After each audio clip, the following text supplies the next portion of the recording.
The storms we chase are leading us, and love is all we'll ever trust. Yeah, no, I don't wanna waste what's left.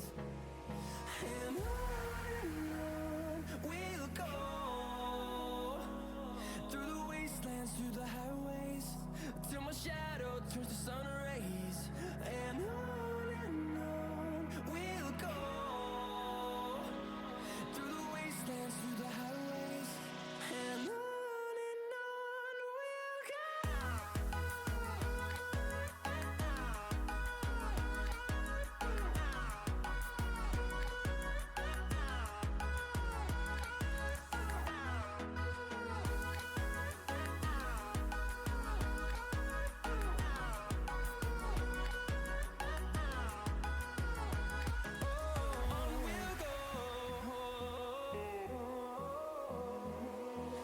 Finding life along the way, melodies we haven't played. No, I don't want no rest. Echoing around these walls, fighting to create a song. I don't wanna miss a beat. And on we'll go, through the wastelands, through the highways, till my shadow turns to sun rays. And on we'll go, through the wastelands, through the highways, and on we'll go.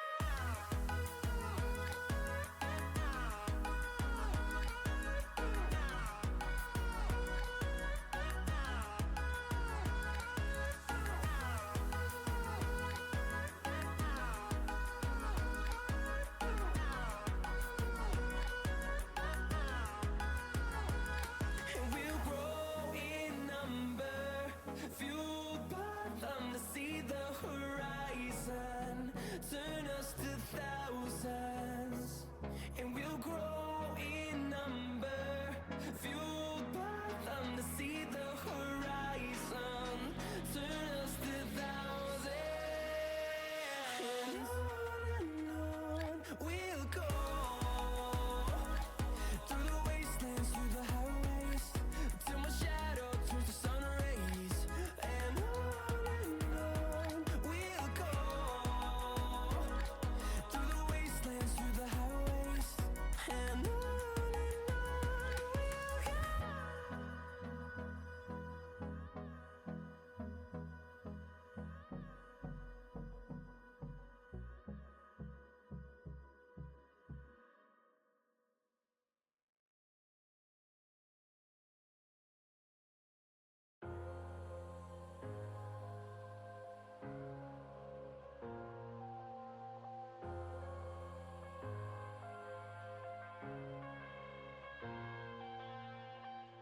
I'm headed to the bottom of the bottle. I've been drowning, I've been floating away.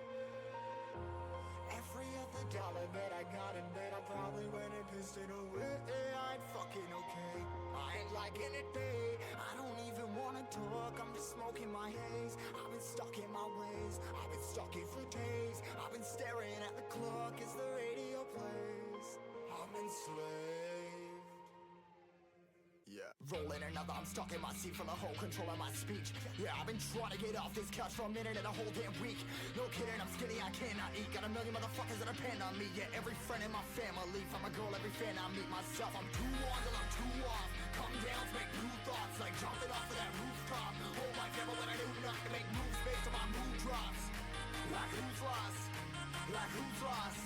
It's yo, steadily killing me, running my brain full of shame. I don't wanna lose it. Full of stage, trying to find my pain. See the sun coming out of that rain. My day really not tame. I'ma never slow down. I'ma never behave. Stuck inside this prison, inside this cage, it's taking over.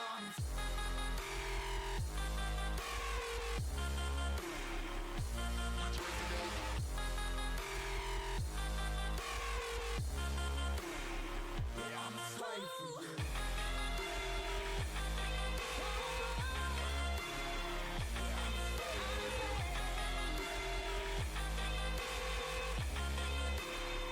I'm a slave.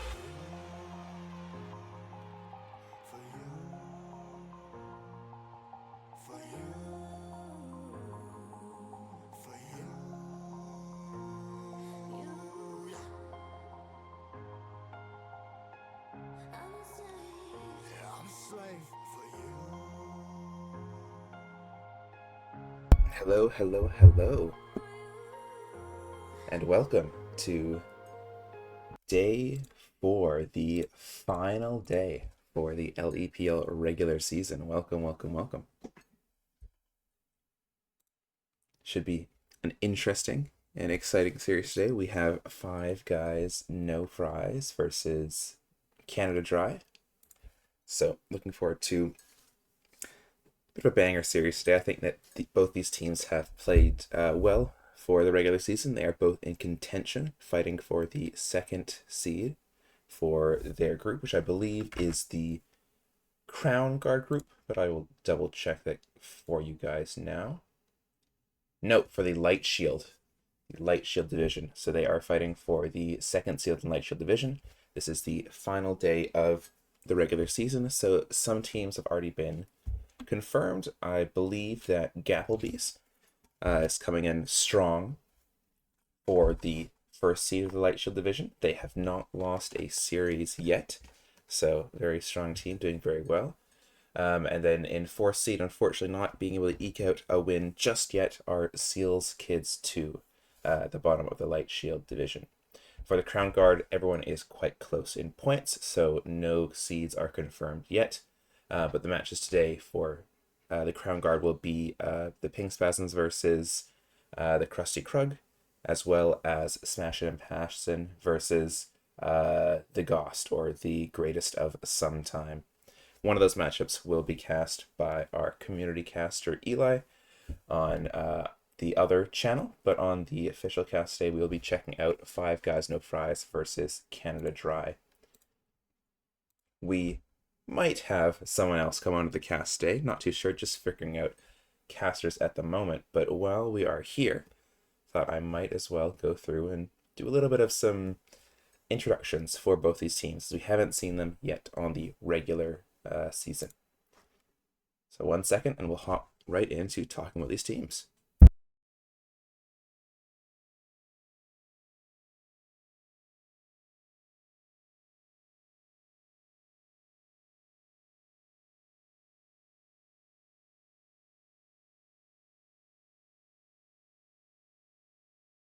All right. So first off, we have Five Guys No Fries, captained by none other than Numinal, who some of you will recognize from previous seasons. They are the captain and a support player at that, playing a lot of things like the Thresh, playing some Tom Kench, some Renata. They also pulled a Vel'Koz for some magic damage, so lots of flexible picks. And also the only support on this team. Some other captains have picked up a duplicate for their role. So if they play mid lane, they pick up another mid laner. If they play ADC, they pick up another ADC. But Numenal has decided not to do that and be the only support in the team, which is fair, especially if they're captain and you want to make every game. It makes sense not to pick up a second because then they won't be playing their main role. Joining Numenal on team FGNF, we have PPDiff, who is a Rengar jungle main. So plays a whole lot of Rengar, a 65% win rate on that. Very scary. I think that the top jungler of all time, forgetting their name off the top of my head, I brought them up to introduce them as sort of a transition point, but I forget the name. But they also play Rengar, so it can't be too bad of a champion. I think it's quite strong in the jungle. Other than Rengar, they also like to play a lot of bruisers and tanks. 67% win rate on the Skarner, which I really, really hope comes out because I am a big Skarner fan. We'll have to see if that does happen, but, you know, I can hope. Joining PBDIP, we have Scardio, who I assume is going to be playing top. They play a whole bunch of Aatrox with a 50% win rate on them there.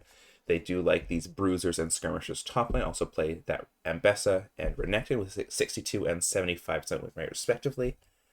And they also play a lot of heavy side laning champions. So hopefully we can see some attention to side lanes. I know that in the LEPL, a lot of it comes down to these 5v5 team fights in the later stages of the game. But we'll see if some of these teams can make use of these side lane strengths. You know, if you are able to push a lane deep and try and get damage on these inner or inhibitor turrets, then you're able to pull a lot of pressure away from a team fight, which helps your team out indirectly.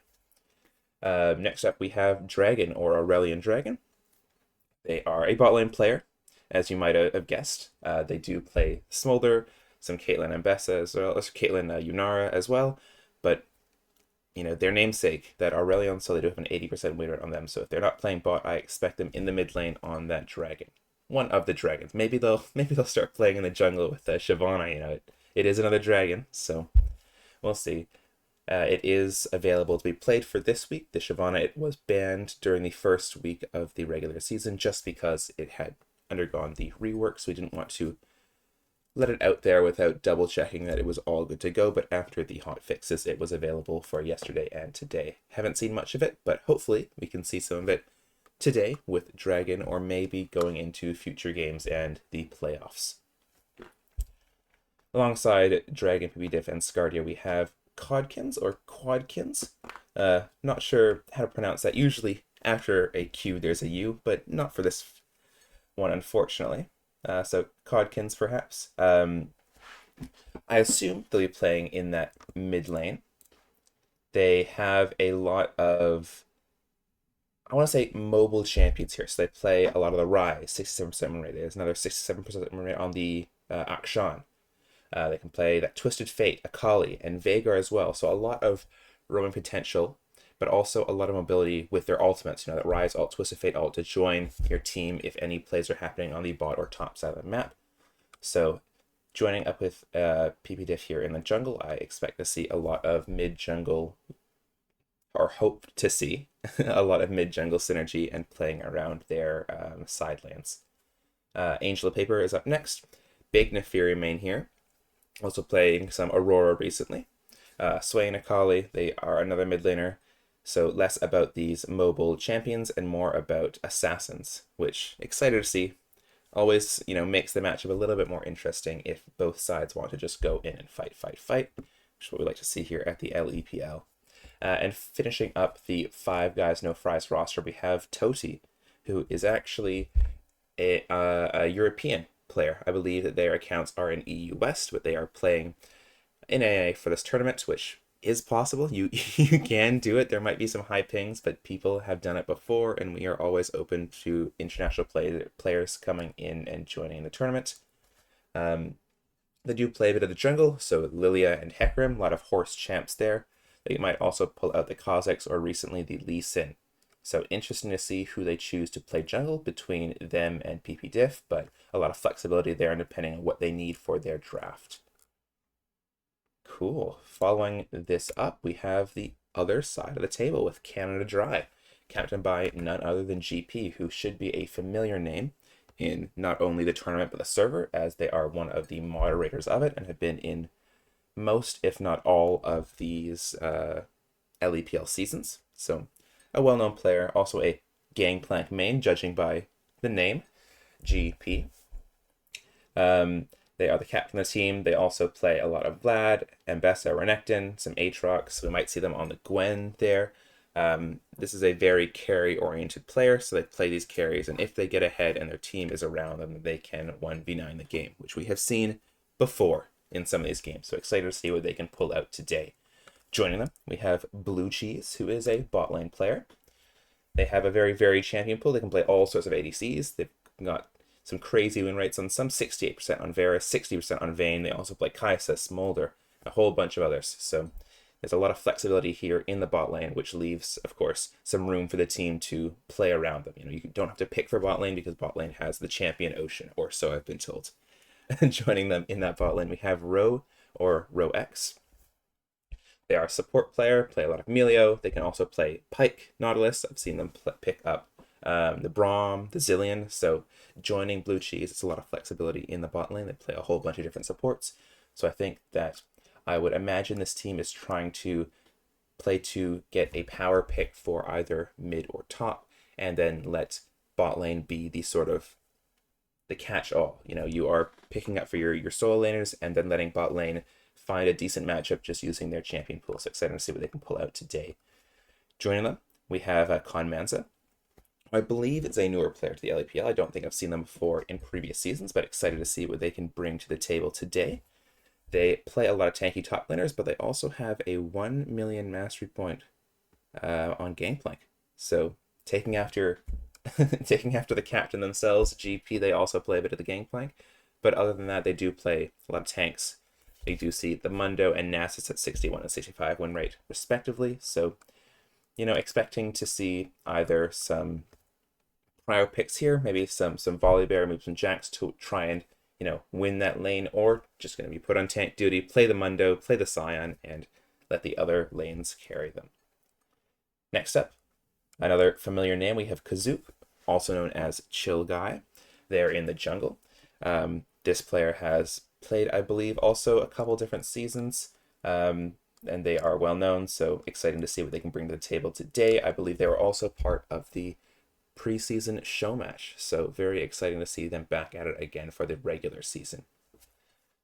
Play a lot of the Volibear and Bessa, some Diana recently with a 65% win rate, so exciting to see what they can pick up there. Hopefully, it'll be an exciting matchup in the jungle between them and whoever Five Guys No Fries decides to field. Alongside Kazook, we have Taint or Busted Bosch, which is their in-game name. They are a support player, play a lot of Morgana. In fact, they mostly only play Morgana, especially in solo queue, which is very crazy considering it's not a very popular champion, unfortunately. I play a lot of Morgana in solo queue, so I quite like seeing her, even if it is just the one ability champion with that Q. But if you do hit the Qs, then that kind of changes the entire team fight. It's almost like a Blitzcrank. If you can hit it, then you win. They also play, other enchanters, Karma, so we might see that if they are playing today, but I expect Ro to be the starting support. And finishing up this lineup, we do have Steve 37389. So they are another top lane player. This is the only team, I believe, in the tournament with 3 players drafted from a single role, or maybe not drafted, considering the captain, GP, is a top lane player, so they weren't drafted themselves, but Conmanza and Steve are drafted. They are both top lane players. So other than that, all the rest are either ADC, jungle, or support. We actually do not have a mid laner, but we assume that we assume that GP will be playing mid as they have done so for a couple of previous series. But it's interesting that they chose to pick up the top laners there. So a bit of a top party here. Steve does play some Cho'Gath, a lot of games on that Cho'Gath, so very comfortable there with a 61% win rate. They also play stuff like the Mordekaiser. We might see them maybe pull out a Trundle if they're there, which I would love to see. But just a good old flexible pick in the top lane. So exciting to see what they're able to pull out today. Finishing up this little introduction are, we try and do it for all these regular season games, are some power picks that you might expect to see during the game. So Ambessa, big pickup for not only the top lane, but the jungle as well as the mid lane in some aspects. So interesting pick here. I assume we're going to see it somewhere. Dr. Mundo, that's been a classic for the LEPL. We've seen a lot of it in the top lane. It's a strong, safe champion, especially when you get to that 1 item power spike of the Ormox. Alongside the Scion, builds up that health and can be very, very tanky, very, very difficult to kill. So I expect if either of these top laners are going to be playing that weak side champion, Mundo will be one of the main picks there. Rengar is played on that jungle. PvDiff is a Rengar player, Rengar main. So if they get their hands on this champion, they have climbed a Diamond 3 with it, so I expect they are pretty decent at it. So expect that to be a pick or ban if we do see PvDiff in the jungle. And then these last 2 picks here, Caitlyn and Trundle, the reason why I've highlighted them is not because I expect them to be played, but I think that they are a decent choice into what these teams want to do. I think Caitlyn is a big lane bully, and I think that both these teams are wanting to have a lot of scaling in the spot lane, have a lot of they want the spot lane to just survive into this late game and scale up. We do see Numenal for Five Guys No Fries as a support. They do like to roam. So having a Caitlyn on the enemy team could be a bit of a problem because, of course, if you are roaming and leaving your ADC alone, then Caitlyn, along with either support or jungle, can provide a bit of an issue, especially if you are able to push them under tower. On the other side, for Canada Dry, if they pick up the Caitlyn here and secure some bot prio, that frees up other lanes of the map to get ganked or to just play in their 1v1 and try and hand stiff their opponent. So we'll have to see if Caitlyn is picked up here as sort of a lane threat. Alongside that is Trundle. Like I said, the top laner does play a lot of tanks for Canada Dry. The set of 5 guys, no fries, they also have top laners that play tanks. So if we can find a Trundle here, either as an angle for the jungle or maybe the top laner, I think it takes a lot of the power away from these top lane tanks, which have been prevalent in the LEPL. So I really hope to see if someone please pick up the Trundle, because I think that would be very, very exciting, especially in these games where you do want to have that tanky frontliner, and if they are that much weaker and provide the one kill to start the fight, it changes things drastically. Hopefully that gives everyone a little bit of an introduction about what we expect to see from these teams. We should be getting into the draft very, very shortly, so I will head over and make sure that we are ready to go, and you should see the Game 1 draft starting up very, very shortly. I'll see you guys soon.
All right, it looks like we are getting into the draft here for game number 1 of 5 guys, no fries versus Canada Dry. See that Mbessa band coming through, just as I said it in those power picks, as well as the Rengar. Wow, who could imagine that the preparation has prepared for some of these games? Have to see what comes up next. Expecting to see some bands still towards, I was going to say the mid lane, but jungle works as well, as the Wukong band away there for 5 guys, no fries. And Smolder band in response. Not too sure what sort of draft we're looking for here, as the Jax looks to be taken away here. And the Thresh as the final round, or final number 3 band there for Canada Dry. Interesting. So taking with little playmakers here in the Mbessa, the Wukong, and the Jax. First pick up Volibear. Now this could either go into the jungle or this can go straight into the top lane. I assume they're going to hold the flex there until they see what they'll be versing and make a decision from there.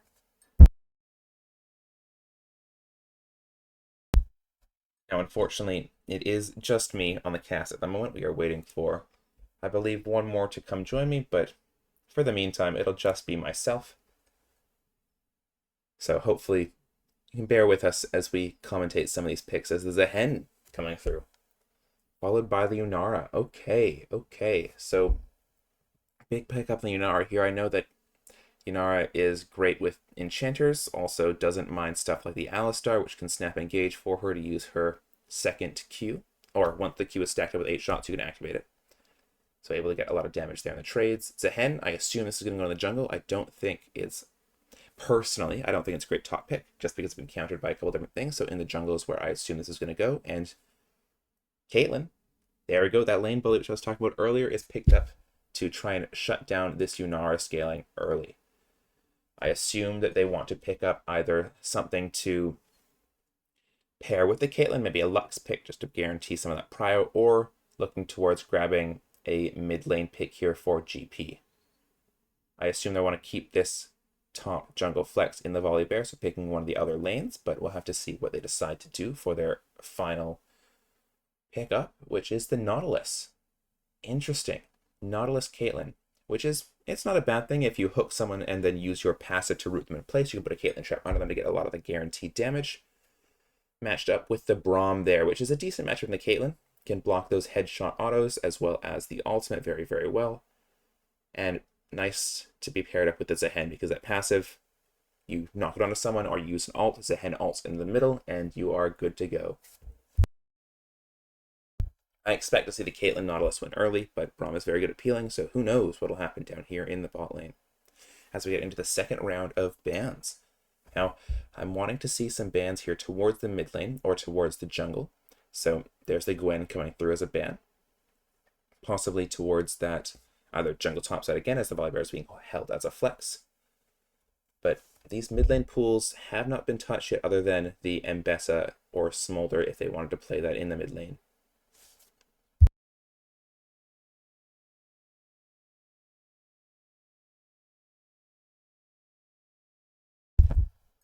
Rise, there you go. Okay, finally some mid lane bans. I was getting a bit worried there. All of them are going to be let through, but yeah, good old ban followed by the Aatrox.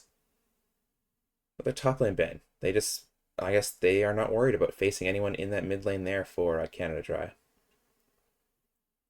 And followed up with a Vlad ban. Interesting. So kind of locking them in. You do have, I like these two bans just because you do have the Zehen and the Yunara already picked up. So you want an AP champion in that middle lane if you're not picking one in the top lane. So taking away, because I believe GP is playing the mid lane, those AP mid lane picks in the Rise and the Vlad. I'll have to see what they decide to pick up here. I assume it's going to be a top laner, or, I mean, I'd like to see him pick up a top laner here and just leave that middle flex open. Ornn, strong pick. I like it because I already picked the Braum, so no counter to that ultimate there yet. Could see a Mel to counter the Ornn. I'm always thinking of Ornn counters just because I do play that Braum side of the matchup, so it's nice to prevent that Ornn ult from going through, but we'll have to see what they decide to pick up in return. That means that Zehen is definitely going into that jungle while the Ornn is going into the top lane, unless they're doing some crazy stuff like an Ornn jungle, which, well, let's keep that in the imagination, I think. As for this Volibear, it looks like it's going to be going into the jungle as they do pick up a Shen. Again, unless, of course, I swap it. Shen jungle has actually been strong recently. I know they did nerf it a little bit, but it is still playable, so could be an option depending on how interesting Five Guys No Fries is feeling. And left to pick up this mid lane pick. So what are they going to blind here for Five Guys?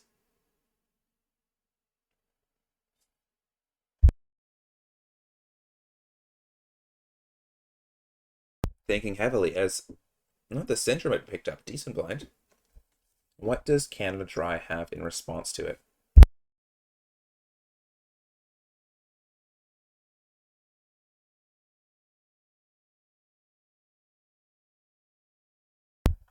Surely something interesting here for Canada Dry, right? Surely, surely. What is GP cooking here in this mid lane?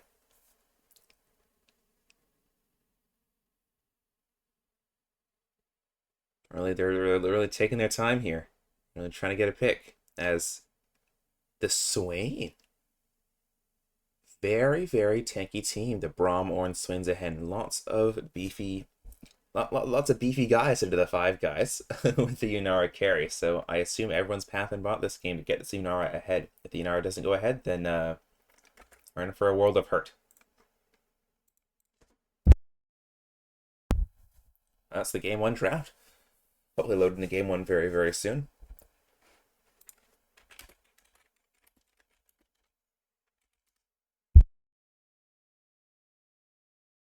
Let me know in chat who you guys prefer for this draft, because it's an interesting one for sure. I think Ale is definitely playing, or Canada Dry Ale is playing just heavily towards spot side scaling. You know, just put a bunch of frontliners in front of Shinara and let her free hit. Other side, a bit more of a dive-oriented comp with that Nautilus, Volibear, and the Shen. So we'll have to see what manages to happen. I think if Five Guys is not going to lead early, it's going to be very hard into the Yunara, but I mean, hey, in the LEPL, we do like to flip fights around objectives, as we did see in our series yesterday. So, who knows? Who knows what today has in store?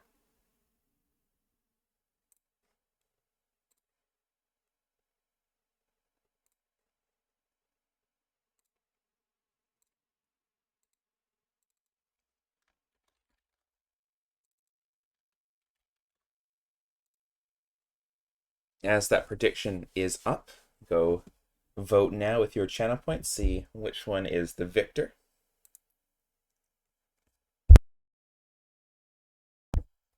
We're still waiting. Just some technical difficulties getting into the lobby, so hopefully that gets fixed very, very soon.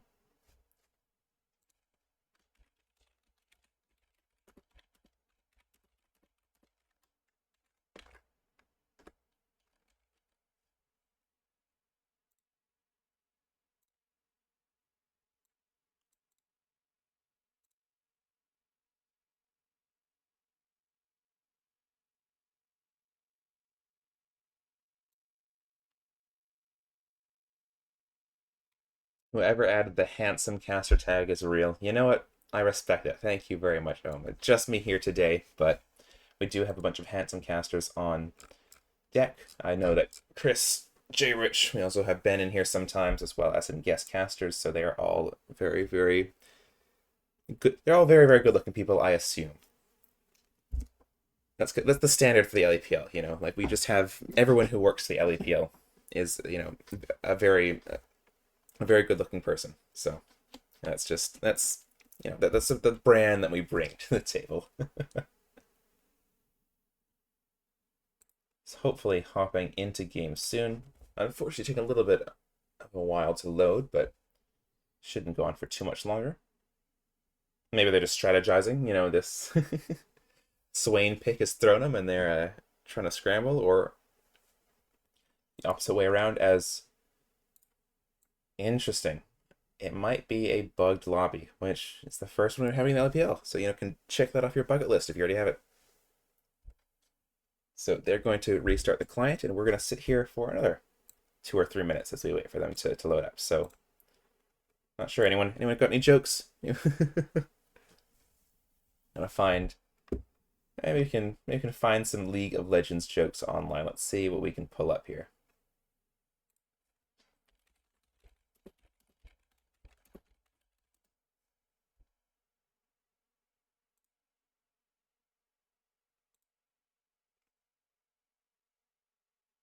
Oh man, yeah, client won't close for some people. Small indie company. Well, you know, they're doing their best. They're doing their best.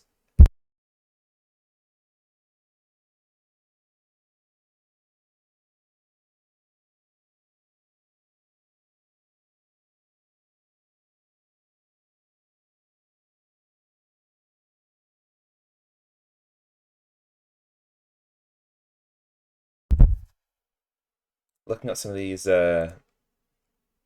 jokes. These aren't. We've searched up League of Legends jokes and we call it League of Legends puns. Don't know if this is really what we're looking for, but it's like, what do you call a sleepy baron? A snore on Nasher. And if I had the wah wah wah soundboard here, that's what I'd play. Like that is get that joke out of here. This is we gotta find better ones than this. Hmm.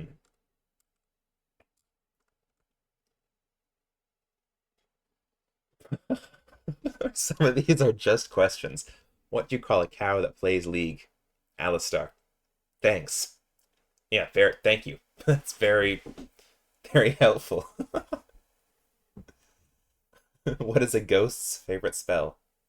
Ghost. Who wrote these? This is the downside of AI they don't tell you about. It's all of a sudden these jokes are just they're just the worst jokes you've ever heard before. So hopefully we can get away from me telling these well these endearing jokes. Oh, why did the top laner bring a tent to the game? He was camping his lane. All right, get us in the game soon. I don't know how much more of this I can take. Surely we are almost there as everyone is looking to load into the lobby. Hopefully we don't have any more bugs or disconnects. We'll have to see here.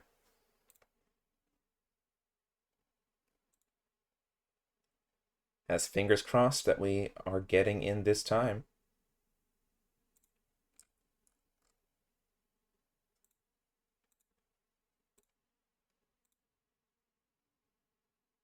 Hopefully, hopefully.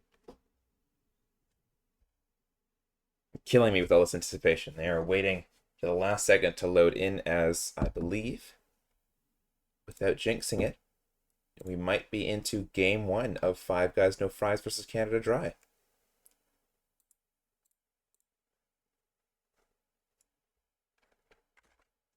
And it looks like we are. So thank you for sticking with it, as it was a bit of a long time to be waiting for it, unfortunately. It's in those technical difficulties getting the best of them, but should be ready to go for game one. Five Guys No Fries versus Canada Dry. Does rhyme as well, I just noticed that. Ah, fancy that, as I expect. Just some, standard lane assignments here. Nothing too fancy, as with the changes to the Rift made at the beginning of the season, no more invades can happen, which is very, very sad for the LEPL. We did thrive on these attempted invades early, but we will see a trade of vision going down as both the sides of Raptors are warded. So hungry. Now, looking at blue cheese here on the Yunara, and it's just, this is his 1v9 game. He needs to carry this one because he is the damage here for the side. On the other side, if they can find him and pick him, especially with this Yunara stun, if they can find a Nautilus ulti to try and get into that backline, that's going to be their strategy. So I don't expect to see trading very much in any of the lanes, as both junglers pathing bot side, but it is the LEPL, so within seconds of me saying that, surely there's going to be a bit of a trade going on. As there we have it.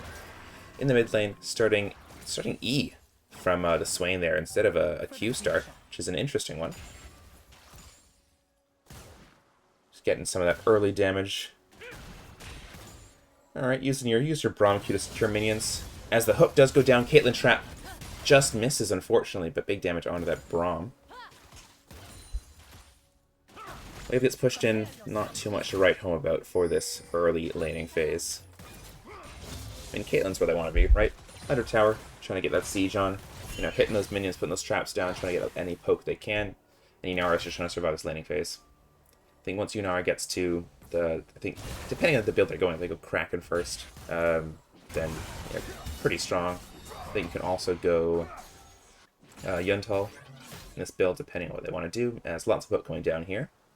Nice from Dragon hitting these Qs. Both junglers trying to finish up their quadrant 2 clear, fighting over this bot Scuttlecrab. I mean, mid lane does have push for Canada Dry, whereas bot lane for Five Guys has push, so not sure who is actually going to get this bottom Scuttlecrab. Maybe one of these junglers wants to just give it up and try and go for the top side. I know that in other games, the LEPL, we have seen some of these champs just say, look, in fact, I'm going to get neither Scuttlecrab and just restart my clear.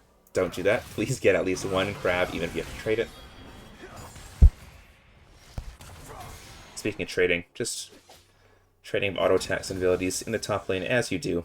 I mean, two tanks, I don't expect to see too much action, especially because they're both being pathed away from, as looks like Scuttle's going to be picked up here for the side of Five Guys, with Kazook electing to back and run out to the top side. I mean, this might be a double Scuttle angle, but nope.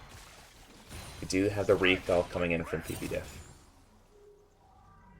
So, very, very slow early game. I mean, there's no assassins being picked up this game. It's just a bunch of tanky bruisers as well as these ADCs, so nothing too surprising. I mean, I would have loved to see a level 3 flip, but that probably is not the best idea if you're wanting to actually win the game. Yep, there we go. So we do have Kazook. Oh, as a hook comes in and finds the Yunara, has to barrier in response there. So, nice summoner burn out as the flash coming in from the volley bear onto that Ornn. Ornn W does try and get out as the pullback hits both of them into that Zehen. Flash comes through and first blood over to the Zehen in the top lane. Interesting. As knockup happens and the tower shot comes on through, nothing more going to happen there. But, well, I mean, lots of trading here in bot and top lane. Looks like Yunara recall just because of that damage, but Kazook grabbing that Scuttle and then ganking top lane, and was just there at the right time. Volley couldn't really do much, tried to flash forward for the stun, but then was caught out of position, especially with that pullback from the Zehen. Nice, nice, nice. Already getting ahead on Kazook. Let's go.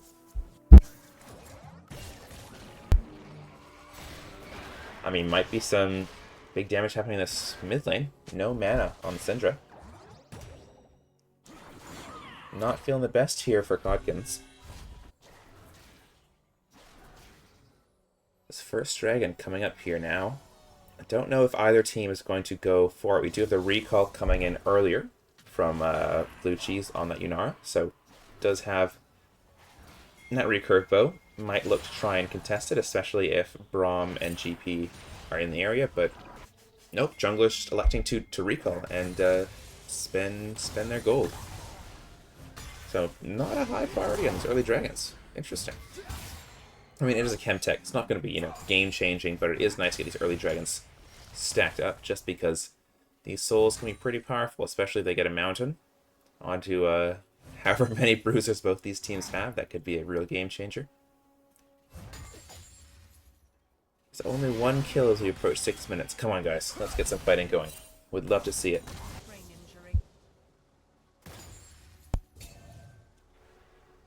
Posturing here on this bot side. But nothing happening as of yet.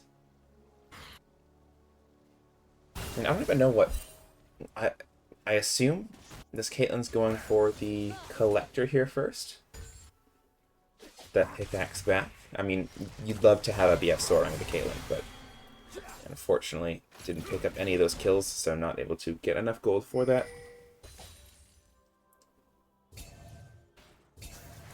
It's just waiting around here for the dragon. We do have Nautilus going up to try and ward.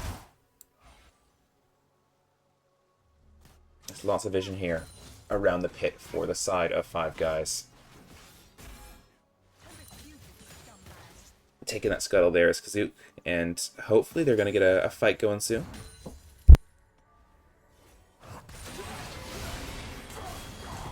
As this top lane here, Volibear no flash, but coming up trying to hit, and the ultimate to close the distance does get that stun down and that pull through Q for the Shen to guarantee the slow kill going over to the Volibear. But that's the jungle top side. You know, you can start this dragon and try and get that done. Trade it.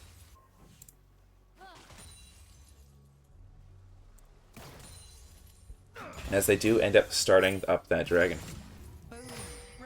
Hopefully they can take it in time. I mean, Orange TV back top, Volley's still top. I think they'd be kind of crazy to go for a redive here onto the Ornn, but, you know, it is the LEPL. You never know what to expect.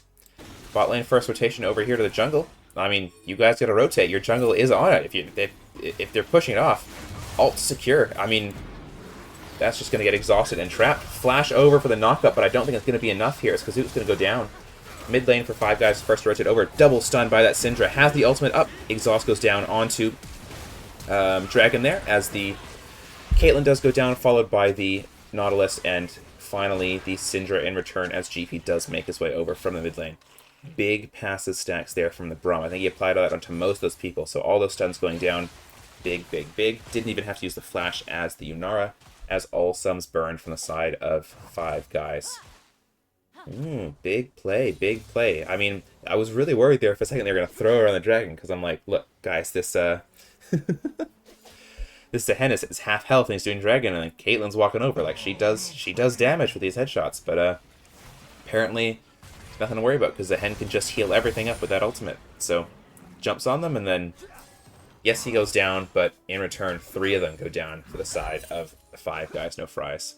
Bringing it to a 4 kills to 2 for the side of Canada Dry. And 2 of those are on the Swain. 1 of them is on the Yunara, who hasn't died yet. That is their win condition there. Bolly electing to take up these Void Grubs here, as he does take 3. Zehen's going to invade his bot side jungle. I mean, this is on vision. They do know that he's here. So Volley's just running straight there. I don't know if they can catch him in rotation. Oh, hold on. The Nautilus setting a trap. Has that ultimate, has that passive. Caitlyn's walking over. Kazook, you might be in trouble here, buddy. Ult goes down, trap goes down, and ooh, Kazook is just slain there by Dragon. Wrong place, wrong time. You're on vision, buddy. You know, like, you're making a play bot side, but they know. They know you're making a play bot side, so you caught out there. Kill goes over to Caitlyn, which is not what you want on this early game. But you know what? It isn't the end of the world. You know, for the bot lane. For the jungle, it might be the end of the world, as you are down in CS as this Zehen, and you're also down on objectives. Both the Void... Well, maybe not on objectives, because it is just the Void Grubs, but Void Grubs does go down, and, you know, now they're making a bot lane play here with the jungler. Does have that stun, ult to close the distance. I don't love it, but it's fine. Braum ult in return should be able to walk it out just with that slow from the Braum ult. Oh, but Yunara does get hit. Trap goes down, has to ult and dash away, as there's a Hen here to clean up. Double kill for that Yunara. Oh, and that's the worst possible outcome. Thought you were making a play here, but unfortunately you're just out of position, as this should be the Caitlyn going down for a triple! A triple the blue cheese! Oh my goodness. Okay, guys, well, you know, like the name implies, put the fries in the bag. Just win it here. Just play Smart League, and your Yunara will carry you this game. I mean, you have literally 4 frontliners into... I mean, the only dive they really have is that Nautilus ult, that, you know, volley jumping in, but with the Yunara ultimate, you can kind of just dash away from one of those. So, well, it might just be almost like the mid laner. GP, it might be a GG here. 10 minutes in and already a 4-kill Yunara. Wow, wow, wow. I was saying just before that, you know, things might not be looking so good in the jungle because there was that big CS lead, but, you know, with this bot play, you know, you overstayed a little bit and you weren't able to take your top camps, so... That jungle lead is kind of disappearing now, as it's only down to, what, 15? In CS, at least. Has a big CS lead here for the mid lane. GP has almost 15 CS up here. And, yeah, bot lane has item. And, is that... Oh, they decided to buy a cull. They decided to buy a cull here on the Yunara. I don't know if that's the best idea, especially considering... It's already 11 minutes in the game. I don't know when you're going to stack this up, but, like, you're getting gold already as some fighting does come down in the top side. Volibear E is going to take away those mini Krugs as the Ornn ultimate. They want to fight stuff. It's, okay, neither side hits anything. And this volley is just going to run away. Well, alright. Ult does come down to try and secure it. Shen ult in return. But, yeah, with GP coming up here, it should just be... Well, I thought it was just going to be a 2-for-0, but they do manage to take down a Kazook there on that Zehen. Scardio should be dead, though, with that GP. Pullback. It should come down to another explosion, and... Yeah, picked up by the Ornn. Alright, well, you know, trying to make stuff happen here on the side of 5 guys, but unfortunately I think they're overcooking just a little bit here, as now the Swain is getting ahead. I was definitely a little worried about it, because I hadn't seen it before, especially into the Syndra, but... It's looking pretty strong now. 3 kills to 0 deaths. As the second dragon spawning up now. So, the mid laner and the jungler did recall running out of base. Now they are going to be there first, so I expected to see this to just go down to Canada Dry. I expect to. Who really knows what they're going to do at this point? TP goes top lane, so the top laner is not going to be involved in any of these dragon fights, as Braum does dash forward and get this passive onto the Nautilus. Hope to get out of danger. But is the knockup and the stun is going to be able to secure the kill here for Zehen. Nice use of that passive. It's still stacked, so able to get the knockup and then hit that passive, and you were able to take down that Nautilus. So nice catch there to dashing on the minions and then finding the Nautilus a little bit out of position. That should secure the dragon for him near. Or here, not near. It's early morning for me, jumbling my words. We'll be alright. Trading down in the top lane, as Shen gets the taunt off, and with this Q passive, has to flash from the Ornn. No flash from the Shen, otherwise I think it could have killed, but that's alright. Burning that Ornn flash is a decent thing, also forcing them to bat. Keeping this wave in the top lane. I mean, there's no one around to dive, so kind of hard to punish this Ornn, unfortunately, but still a big advantage. As, Ornn ult comes down, he wants to look for the solo bolo. I don't know if this is a great idea. Shen is pretty tanky, but we'll have to see where that heads, as, cool, just counter jungling coming in. We have the Volibear taking away Zahan's jungle. Don't know if this is the wisest choice, considering both top laners are a little dead, and Zahen has a, well, maybe not a bit of a lead. Boots are completed for the Volibear. But Zahen does suspect something, as a dive might be coming down here for the Ornn. Unstoppable to dodge that Volibear Q. And, ooh, right place, right time for this Zahen. I think it's going to be hard for them to get out as that Stridebreaker comes in, and I think Ornn is just going to, yeah, look to zone away this Shen. Volley should be going down here, I'd expect. Flash comes down, but I don't think it's going to be enough to secure their escape. As they might be going onto the Scardio here. Pull does come back, and Ornn picks up the kill. Alright, well, it's kind of just looking like a dominant game here from the side of Canada Dry. I mean, their bot lane's winning, top lane's winning, mid lane's winning. I don't know what the hope here is for Five Guys. I mean, Caitlyn's not too far behind, so you could look for some Caitlyn plays in the later stages of the game, but, you know, this is not really what you wanted to see, especially from a comp that drafted that Caitlyn Nautilus to win the lane early. Rift Herald is up. I expect to see both junglers run to that just because, well, it's an objective on the map, and then usually junglers like, ooh, objective, and they run to it, so I expect them to see some fighting there.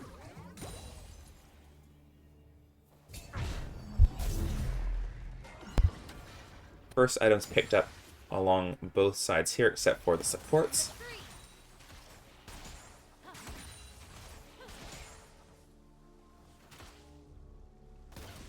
As, I mean, it's, yeah, just lead here for Canada Dry.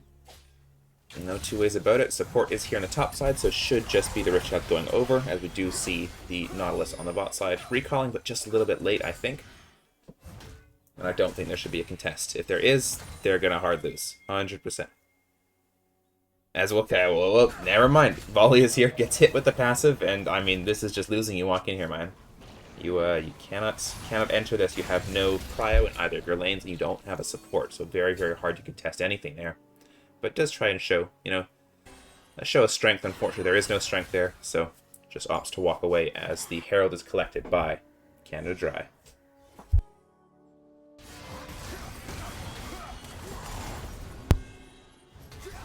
Just checking sometimes, popping over to Twitch chat occasionally, there was a request for the gold to be shown, and, well, a little late as, oh, ult and flash away to secure the Braum survival, but in this bot lane, this Syndra does get hit with the root, might be going down, or just some poke. Interesting. Lots of trading, but this is the gold as it is. So we do have a 1k gold lead on essentially all members, except for the support and jungle for the side of Canada Dry. So not the biggest lead, of course, but you have to also understand they do have the dragon stacking going, and they also have, you know, the innate comp scaling. Like, I think that the Canada Dry comp does scale just that much better, as the taunt is going to make sure that the Ornn cannot hit the R2 to get the knockup. And a nice Braum passive to get the kill onto the Nautilus here, going over to the side of the Swain.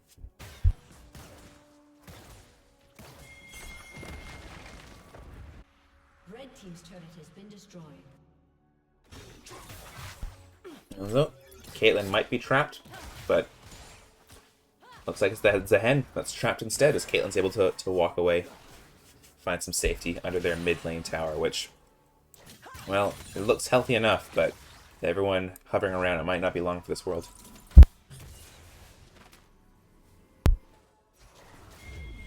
Oh, TP in the bot lane. We do have the Volibear hovering. You might be in a world of hurt your GP. Unless, of course, they decide to completely call off the play. In which case, you know what? Go for it. We didn't even want to see a bot play anyway. Caitlyn might be looking for a trap here onto the Zehen.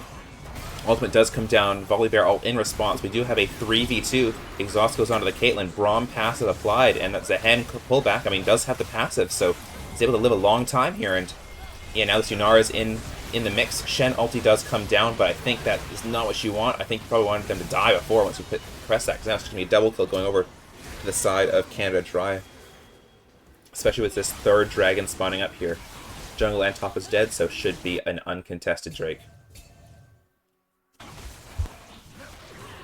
And after this, I would want them to either go bot or mid here and try and get a tower, because no towers have fallen down in this game except for one in the mid for the side of Five Guys. So, you know, come on, got to even it up here, Canada Dry.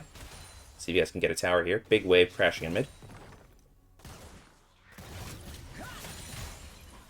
As Nope just selects to farm up those minions, do some counter jungling, and look to reset these lane states here.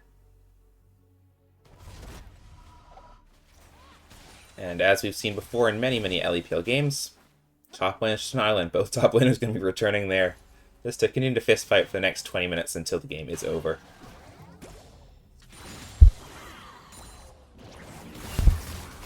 More trading on the spot side, but isn't going to amount to too much. I mean, tower is low, so might look to try and take it down, but with the Syndra wave clear, might not be an option.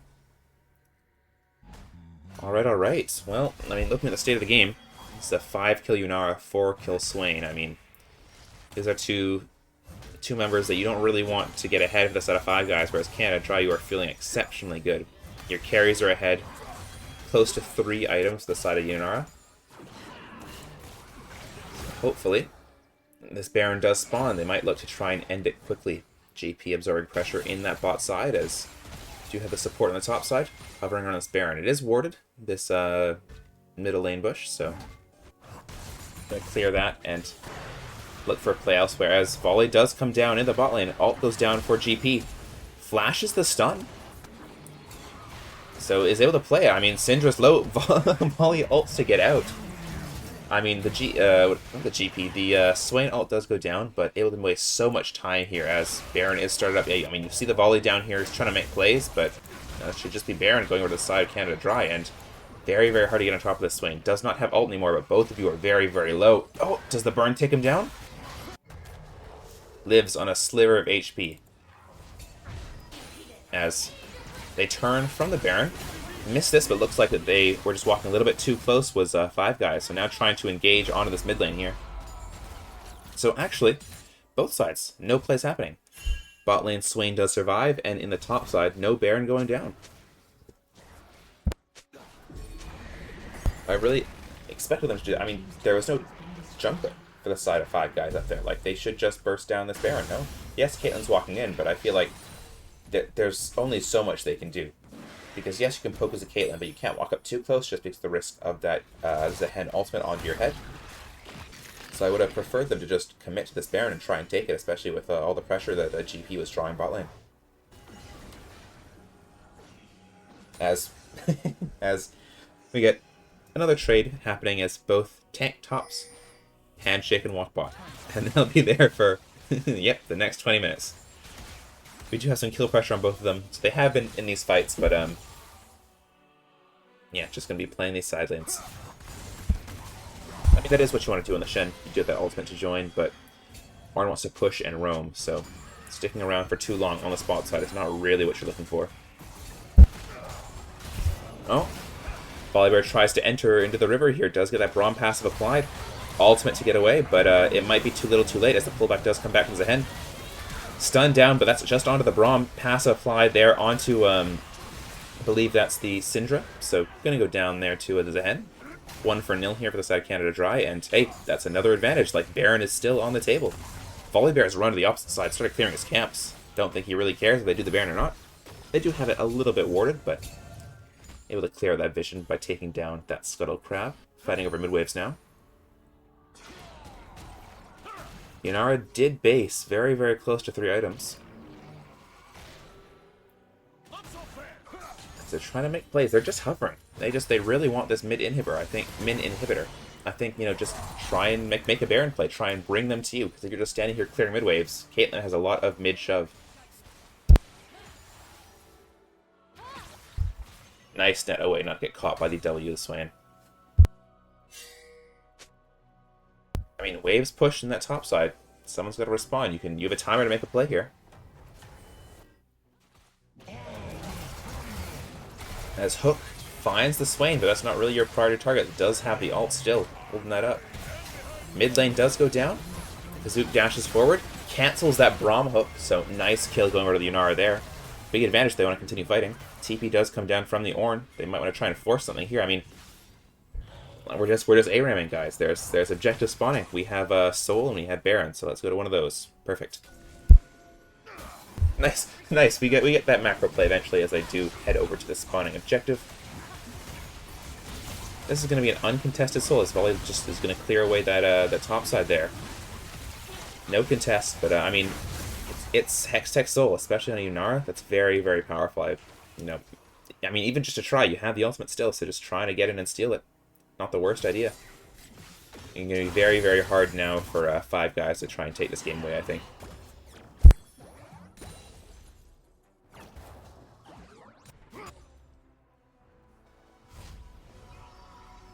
Awards going down on this top side. Oh, Volley might be caught out here by the burn. Is able to get out, and oh, some missed time there, spells. Trying to knock up this Volley. They are playing that Ornn ultimate does come down. Misses. I don't know if I've seen an Ornn ultimate hit today, but that's not a call out. That's just an observation. Flash down on the Caitlyn. Caitlyn flash in response gets them out, and it's just a flash for flash here. But I mean, Canada Dry. There's 5 people here. Oh, Caitlyn not coming down, but yeah, Braum was able to block that pretty easily. Just gonna start at this Baron. I mean, Shen's pushing bot, they're pushing mid. Doesn't look like they're contesting, but they are gonna lose some, you know, second towers here. That's 2 towers going down to the side of, or I mean, it should be 2 towers. This bot lane inner tower is yet to fall, but I don't love this play. Like, yes, you are strong, you turn to the Baron, but you're letting them push in and take 2 towers. So a lot of gold going over to 5 guys. So don't love this macro play, but we'll have to see. Oh, we're zoomed out far enough that we can see the edges of the map. How fun. I'll zoom in a little bit just so we don't, you know, break our immersion of the League of Legends experience.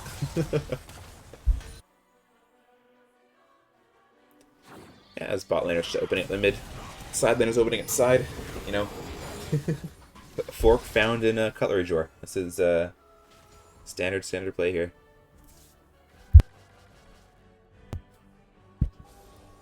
As you notice, for these items, those Ornn upgrades coming through. So that's just, I mean, I don't know how much value in gold it provides. It might be, is it 1,000 gold? 300? It's a decent amount of gold. So these upgrades just going to be pushing that lead of Canada Dry ahead that much further. So look at the gold. 1k up, again, for essentially everyone on the team except for supports. It is just a 5k gold lead, so it's not the end of the world here. Like, there is a way back into this game for the side of 5 guys, but you kind of have to find it. You got to make these opportunities yourself by finding these picks, and if you keep on getting pushed in here, it's very, very hard to find these picks, especially in the tanky members, like the Swain, like the Ornn.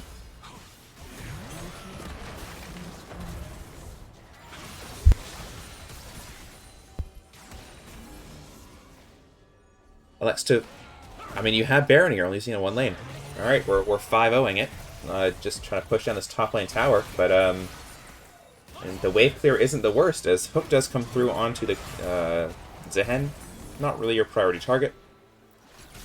If they're trying to look for a play here, double root does come down. Lots of poke out from the Swain, so very, very hard to contest right now. Like, you might just have to back up for some health. I mean, ult's up for everyone. If you want to start a fight, start it now. This Ornn ult needs to come down. Like, I 100% think if they have a good team fight here, they can just end the game. So just click that engage button as they do. Hits 3. Big Ornn ult there, but ooh, a 4-man stun from that Syndra. Very, very nice, but unfortunately, I think it's too little too late. These wallets kind of crushing here. Kazoot going in, getting another kill here. This Volley Bear going down, and yeah, untouched in this backline is this Yunara, just free hitting. So with no one there, I think that they can 100% end the game. Only 1 alive, and it's the Shen. No wave clear on him. As, yeah, Yunara's just hitting. I mean, just hit the tower. It's going to be an ace. The side of Canada Dry, and that's going to be game 1. Going over to GP and the team that he has assembled. GG's for game number 1.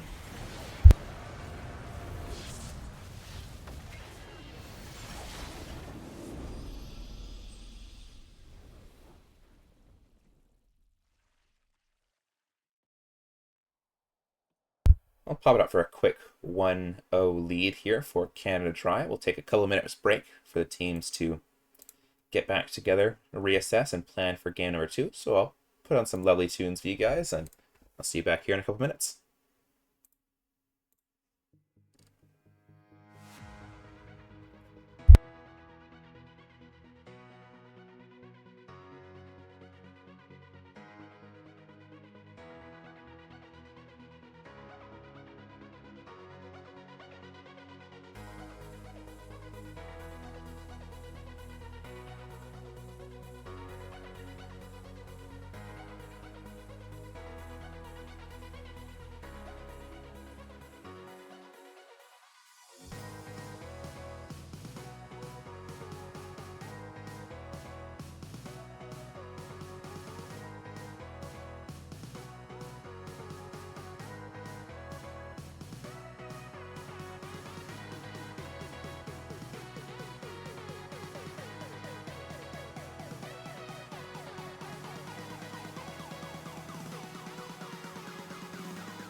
to Summoner's Rift.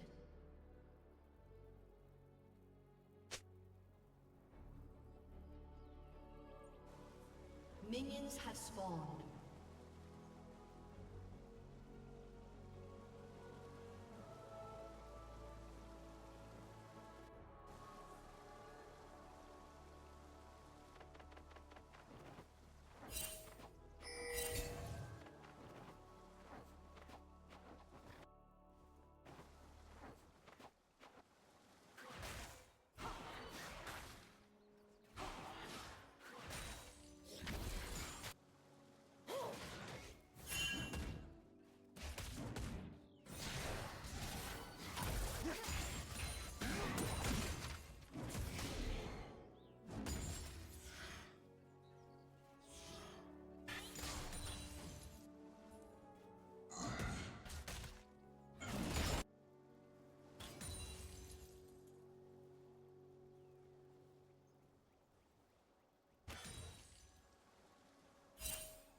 Yeah, I don't think we can make it.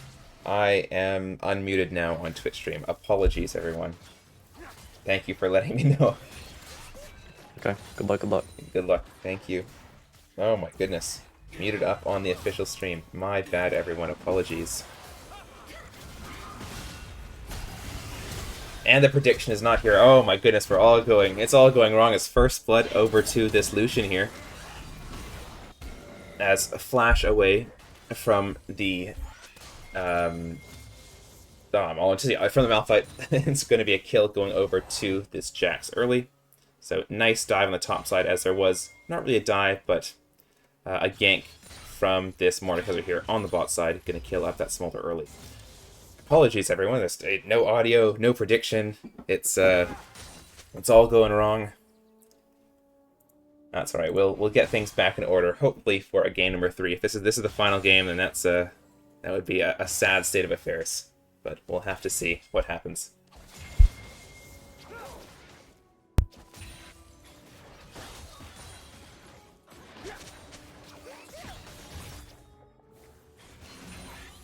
Oh, alright, as still trading going down on both sides. I mean, this Smolder did get behind early, so this Lucian's going to be pretty strong, which is what you want to see for this comp. I mean, Malphite dying early, not the best thing, but it is a Malphite. You are just an ult button and a body in that front line, so I'm not going to be too worried there. I think as the Rod comes in for this Jax, is this going to be AP Jax jungle? Or they might just be going for the Dusk and Dawn, which is a calm build on the Jax, but Don't know how I feel about it first item, especially considering you are in the jungle. You aren't fighting anyone too early. As, oh, Charm is still available. Knockup does go down. Nice hitting. As ult does come down and forced the Ahri ult. Big cooldown there in that mid lane. So ult for ults, but yeah, that early trading looks like it actually hasn't affected the Vel'Koz here at all. As another gank towards that bot lane, as another kill going down towards that Smolder in the bot side. 2 kills up for this Lucian, and you are feeling great. And oh! In that top side, Mundo ult and Ghost does come down, but not enough. Dives under the tower, but with this Malphite Q, just able to walk away and outplay that top gank. So that's kind of a horror there for Canada Dry. Not getting the top lane kill and having your bot lane essentially dove, but ganked twice in a row. Now Dragon going over the side of 5 guys. Like, this is the risk of having like a super scaly comp for the side of Canada Dry. Is, you know, if you have no winning lanes, you're getting put behind early, then you're trying to force plays, and if they don't work, then oh man, looking a bit rough.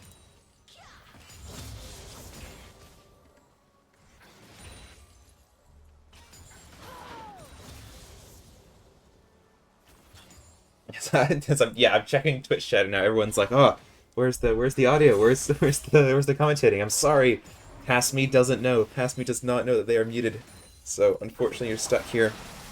Future me will have to live in shame, as all of my intense commentating and analysis is gonna have to go unheard, only by the Void. Which, well, they do have a Void champion on their team, so I guess it's not the end of the world, but it's alright. Should be back now. We should be getting to the point. Oh, Charm goes wide, so ult should be... Oh, forces the flash. I honestly thought it would have killed sooner, but Q just misses. Forces the flash on the Ahri, so this is a big play. I mean, Steve being subbed in, going hard in this mid lane. Just wondering if it's going to be enough from this deficit the bot lane's in already. 10 CS down, 2 kills down.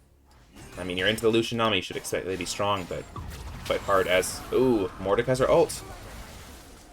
Vel'Koz stuck in that ult. We'll see if he can survive for long enough. Does dodge things.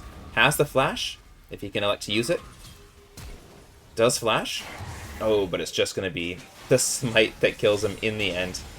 As no sums left for this mid lane. That is Mordekaiser ult being used. So we get set up for the Rift, or the Void Grubs, which have spawned up. Neither jungler on the top side though, so they might have to wait a while until they are taken. Rakan getting some vision here, spotting out PP Diff, clearing up the bot side there.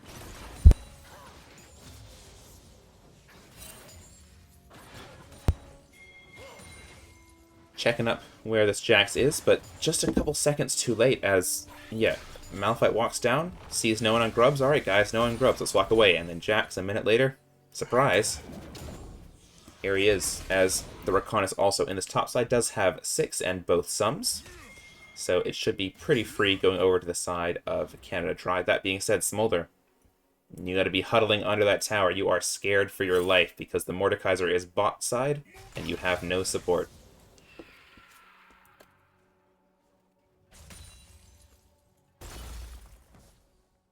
In chat, my Lucian got to carry this team. Lucian is the biggest hope here. I mean, Mordekaiser is ahead, but this Lucian, very, very strong. 20 CS up. I think this Lucian, it's their game to carry right now, so let's see what they can do with it. As Void Grubs do go down to the side of Canada Dry, no bot dive happens, which, a little bit of a waste, I think. They did have the 3 versus 1 there on the bot side, but elects not to take the risk. Just going to be returning to some normal laning for now. And yeah, a lot of CS leads here for the side of 5 guys. Should be a close series. I think it's quite even in the matchup here. As, oh, Mundo ult has to come down. This, I mean, Malphite Q into just walking him down is a dangerous combo. Rakan does go in. Ult comes down right into the middle of the Smolder ultimate. Flash stun not going to connect. It's a flash in response for that Lucian. Exhaust does come through onto Lucian a little too late as the ult goes through. Mordekaiser now is on that bot side, does have ult, but unable to catch them out. So it's going to be an ult for a flash here for the side of 5 guys. I mean, I like the early trading. I like being aggressive, trying to put this Lucian on the back foot. You don't want Lucian to run over the lane. You want to say, hey, we're here and we're here to play. But I do appreciate that little bit of aggression. It just depends how well they can use it as... Oh, that's stepping up a little bit too far in that tower range, taking a couple tower shots. That's alright, as they all reset anyway to get their health back. Opening out again for lanes. TP towards the mid lane for that Ahri. I mean, both junglers just farming up here. Next objective is going to be the dragon in 20 seconds, so I'll have to see. Bot lane for Canada Dry does have push. Charm goes wide, so no play on that mid lane. So Mordekaiser is hovering around. And my only concern here is how does Jax enter this pit? We've got the setup from the Mordekaiser. As, oh, ult does go down. A little bit of a disconnect there as the ult for Ahri as well as the charm does come in, but I think this should just be a solo bolo for the Mordekaiser. It's very, very hard to outplay once you're inside that circle of death, and inside the realm of death, honestly. As that mid laner is going down, Jax is top side, so it should be the dragon going over the side of 5 guys. No fries. This will be the second dragon of the game being picked up here.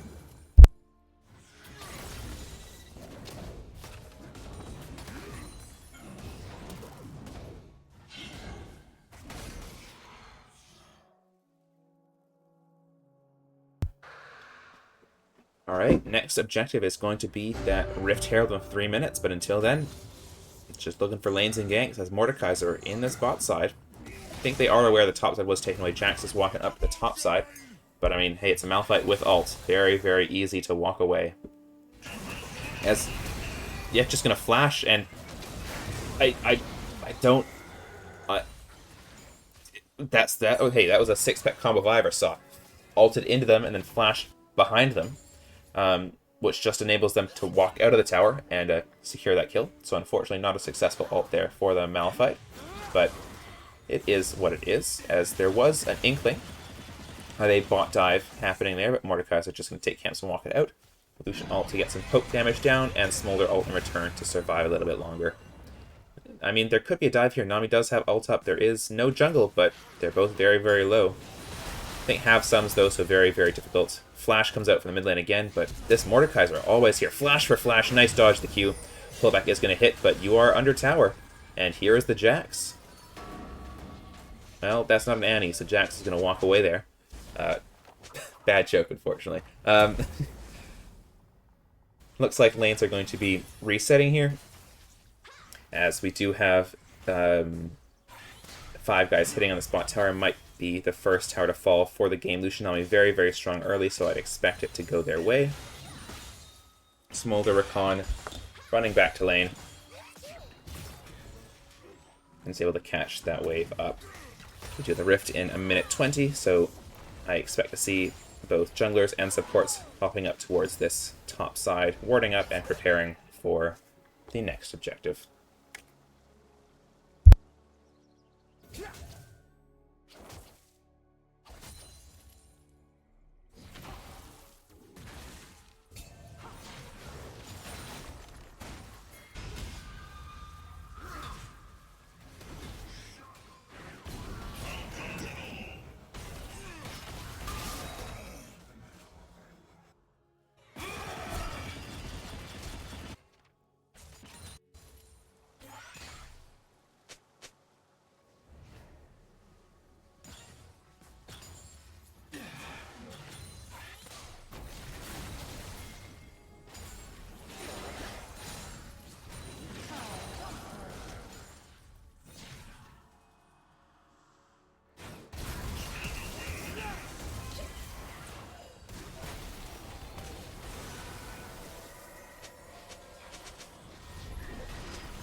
Doesn't want to try and flip the fight there. So I think that it's just going to be that Rift Herald going down for the side of 5 guys. As I think my mic had disconnected there for a second. We're having all sorts of issues today, unfortunately. Apologies, guys.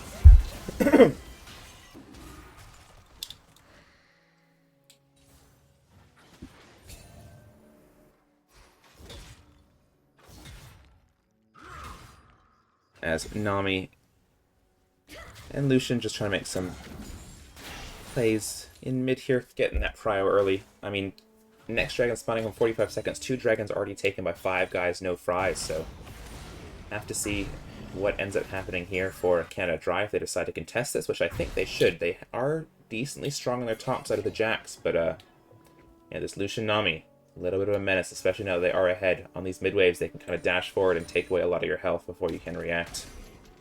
Nice cue there from Conmanza. Yeah, like, look at that. Just insta-killing that Smolder.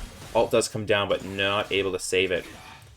As Lucian ult in exchange for Smolder's life, I think that's a trade that they would take any day. And sitting in bush here, always the risk of the Ahri Charm. Doesn't elect to use it there. I mean, do have Crab going down. Oh, Jack's going to the middle. 2-man stun. It is going to find that Malphite before they can ult. Do have that Smolder, or sorry, the Rakan ult going down into the Vel'Koz, but this Lucian is still free hitting on the back end here. Into a tank, not going to do too much damage, unfortunately. You like to burst targets a little more than you like to fight these tanks. As the 1v1 for Kazook versus PB Diff is going to go in the way of that more, just because of those extra stats you get when you are inside your ultimate. As it looks like it's just a trade of kills, and no one is actually going to take this dragon there. Everyone's going to reset and open back up to try for another attempt. As, oh. Mid laner hit with that DDoS. A summoner has reconnected.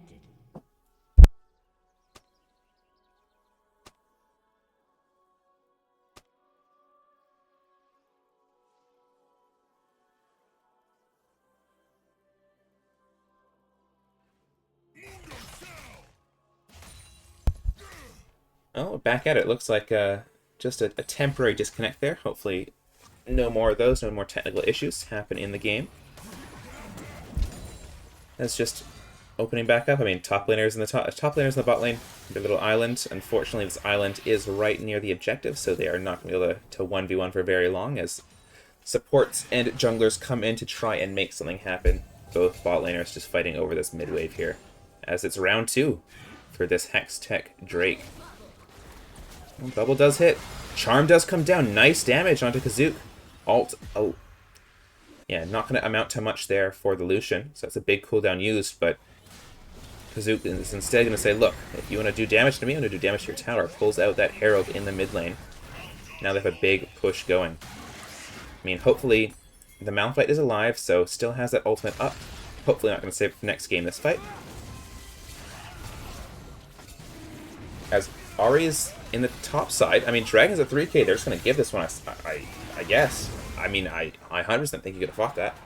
I mean, you don't have the Lucian ult, but you do have Ahri ult, you have Nami ult, you have Malphite ult, so I think 100% you could have played it, but opting to take maybe a safer route, didn't want to try and flip anything there around the Dragon Pit. So just going to push out lanes and try and scale a little bit more towards the later game. But this is a Smolder, you are on a timer. Once the Smolder hits 225 stacks, that burn's going to be doing a lot in these fights, especially towards that Mordekaiser and the Malphite.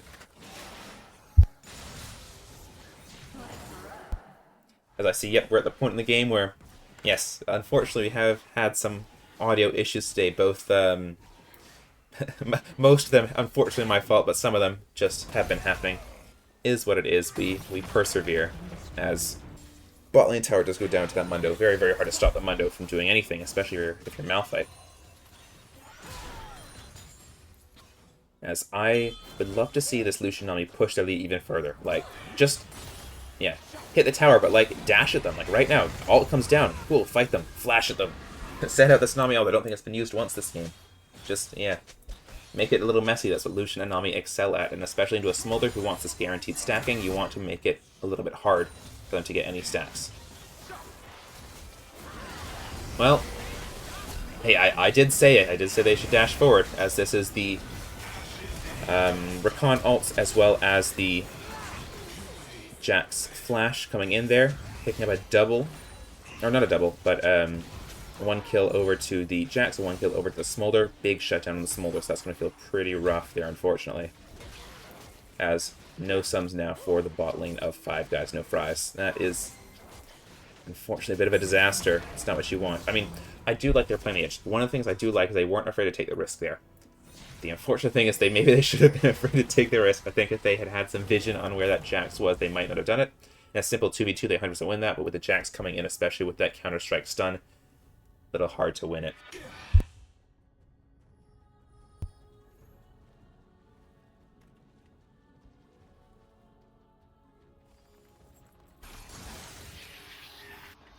Oh, damn, that Kazook engage was fire. That must have been the one from 3 minutes ago. But I assume that was the one around the Dragon Pit. It was a decent engage. As still fighting, I mean, Baron is up, no Dragon for another 2 minutes, 30 seconds. So it's just going to be positioning around this top side, catching waves, and generally not doing anything exciting. So hopefully we get some action. I mean, one of the things that I'm a little worried about is I can count the times that this Nami and Malphite all have been used on one hand. It's been used once each, and both of them have been as escape tools rather than engage tools. Now, as a Nami, I understand that, because, you know, it is a little bit better for disengage, but I think it's because you were trying to correct a mistake rather than, you know, punish people for being out of position. That Malphite ult in the top lane, you were just caught and ulted into them and flashed away. So I got no comment for that one. Hopefully we see it in a fight, looking to set up this Mordekaiser ultimate or this Lucian to dash around and do a lot of damage. So we'll see what comes of it. Dragon coming up in a minute 30, so starting to posture early for this, getting these wards down, taking space in the enemy jungle. As Vel'Koz, gotta be careful, can't show in this upcoming wave. There are 4 enemies who want your head in this bot side. Now, it's still a trade of mid lane pushes. Let's try and get a Smolder stack if we can. As, oh, ult does come down. As they're fighting around Baron.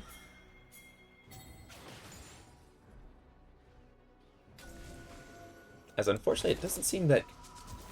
Maybe I'm completely doing it wrong.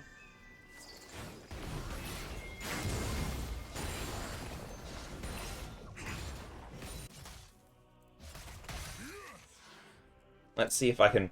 We're quickly doing it in the middle of game. I need to see these Smolder stacks.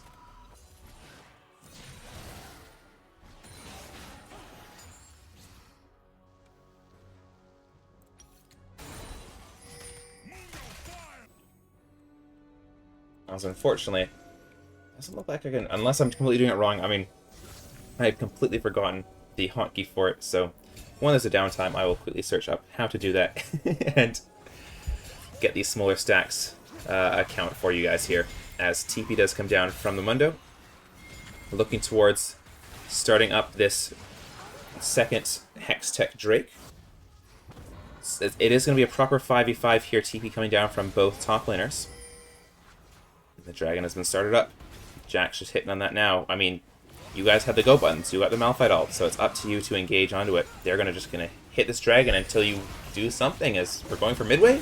Ooh, hits absolutely 0 people with that. That's unfortunate. That is a big Recon ult. Lucian, big ultimate, but only going into that Malphite there, not doing any damage. As it's gonna be a triple kill for Kazook here on the Jax.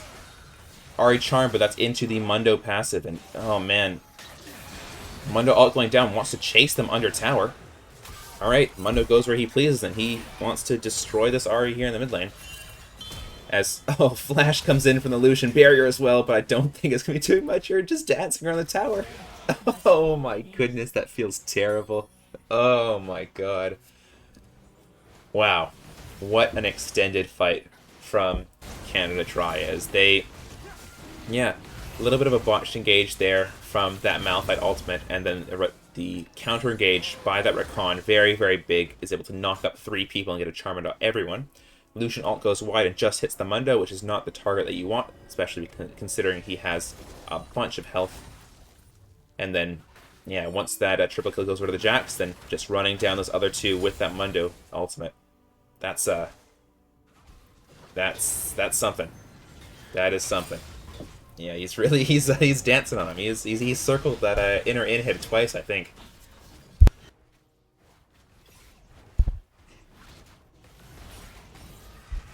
As yeah, lots of shutdowns on the side of Canada Dry as Ariel comes down.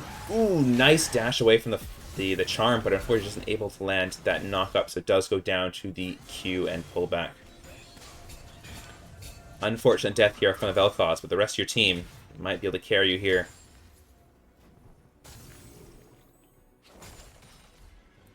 As they're setting up around this Baron pit.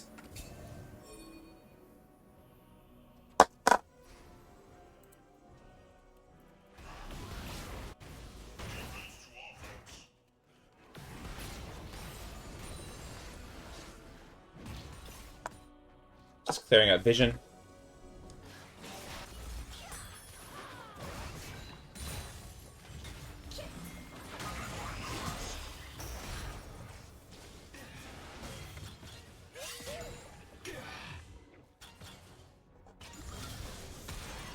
Nice bull hitting up the Rakan, but Mundo passive means it's not going to do too much here.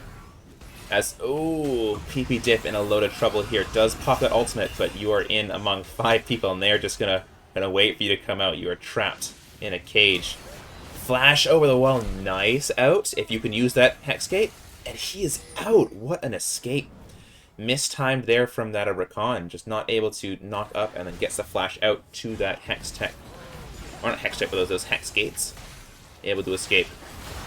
As ult forced by the Ahri, as Rakan does try and W and ult forward.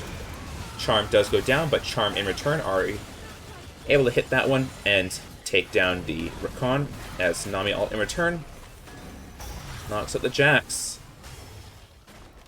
Yeah, Malphite ult not finding too much there. Just zoning.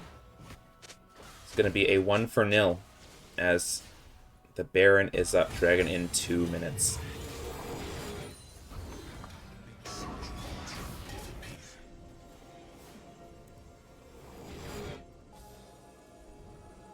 Yes, for some reason the little pop-up isn't showing for these champions. I apologize, everyone. We don't have an accurate Smolder stack check just as of yet.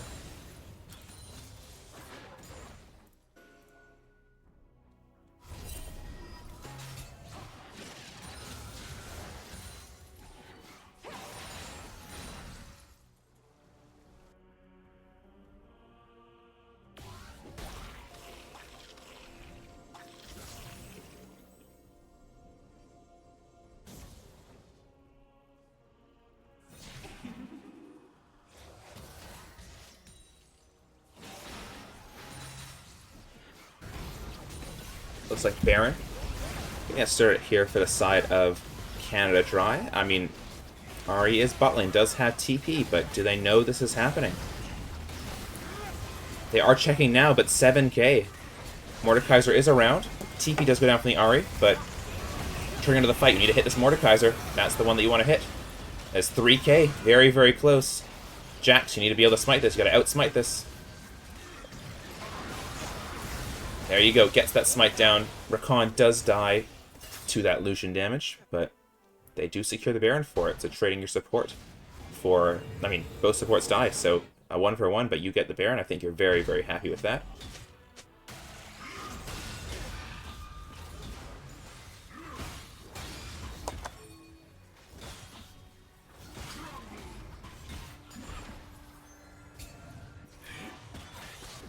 It's Dragon here in 30 seconds.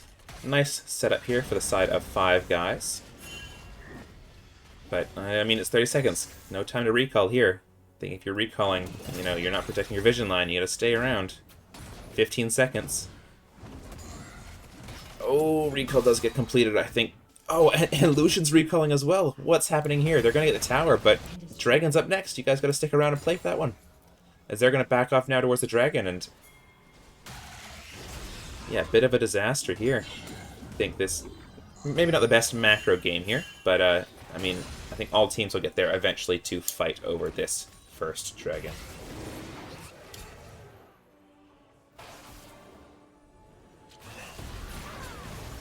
It started up here by Kazook. This Jack's just going to slay the Hextech. So although 5 guys did get early 2 Drakes, it has been the last 3 Hextech Drakes all going to the side of Canada Dry.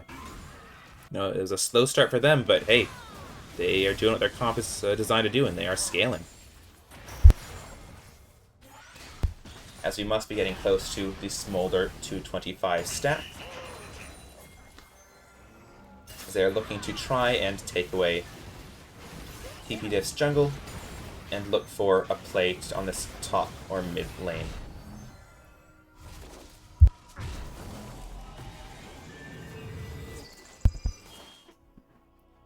Gonna pop a cheeky recall as, ooh, this Vel'Koz in spot lane. Does see the Mordekaiser, and I think he realizes, oh, yeah, he's screwed, as that's an early flash there. Ahri ult and charm does come down, but Mordekaiser ult will secure the kill. That's going to be Steve. Man, caught out in those side lanes again. I think that's the one downside for Canada Dry here, is unfortunately their side lane play is a bit hard to get accustomed to. As Mundo going where he pleases and under this tower with the Mordekaiser, as Smolder ult does come down, so does the Lucian ult, as well as the Nami to try and get some damage on them, prevent this siege. But these inhib turrets, no, they're all exposed, or 2 of them are exposed, and 1 of them is almost gone.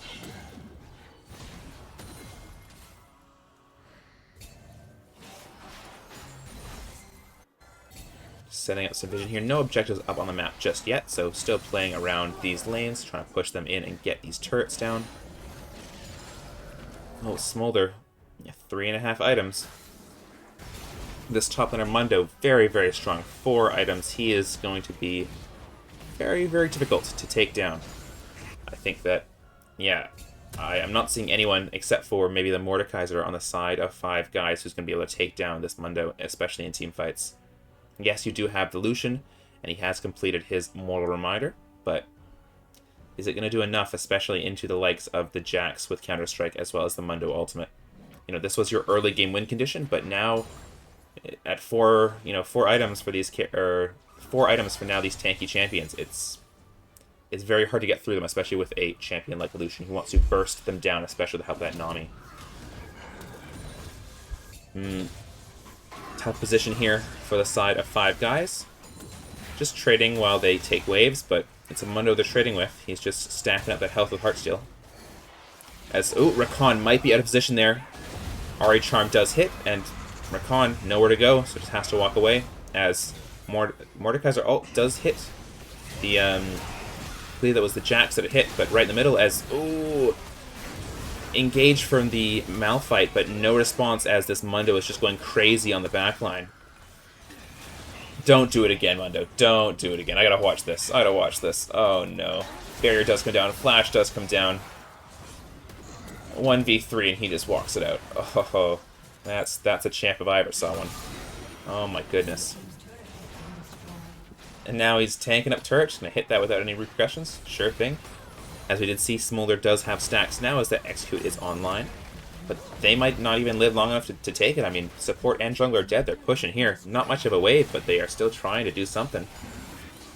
As now they're just going to take these Hex Gates out and reset. Feeling very, very good. Next Dragon is up in 1 minute, and that will be Soul for Canada Dry if they can get it.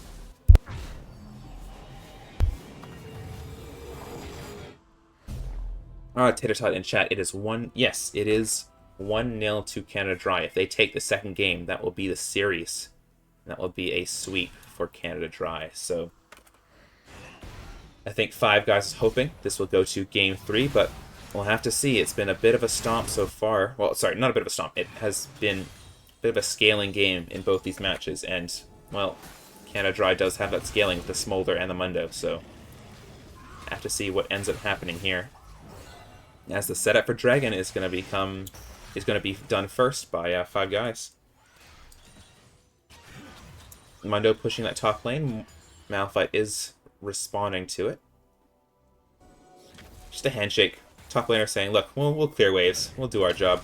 But there is the risk here. I mean, Into a Malphite just had very good wave clear. If it was someone else, he could just try and end himself, as going to be the TP over from the Mundo, as they are trying to engage something here, taking a lot of space away. Starting up this Dragon. Yeah, they're just giving Dragon. This is Soul. They're just going to give Soul. They're pushing lanes, but I don't think this is the correct call, but I mean, this is what they decided to do. So going to take this mid lane inner tower. But this is Hextech Soul now, especially on champs like this Smolder, with that stacking Q. Going to be a little bit difficult to play as they move their attention over towards the Baron here.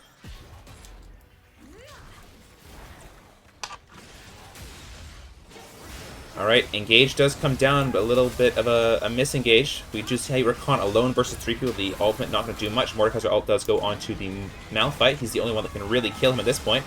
Smolder hit by the RE Charm. That's a huge RE Charm, but unfortunately it's not going to be enough. There's no damage there in return. And Smolder is just going to walk down as Jax ending the game.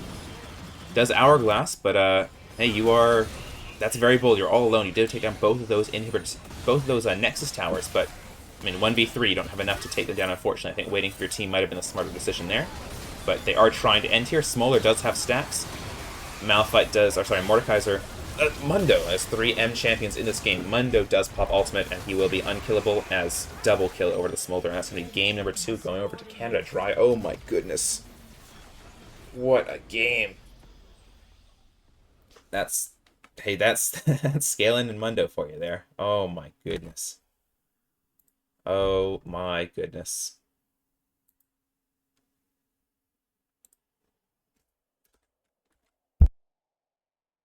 I mean, no real words here. Like, that's just game. That is just game. What a series that was. Oh my goodness.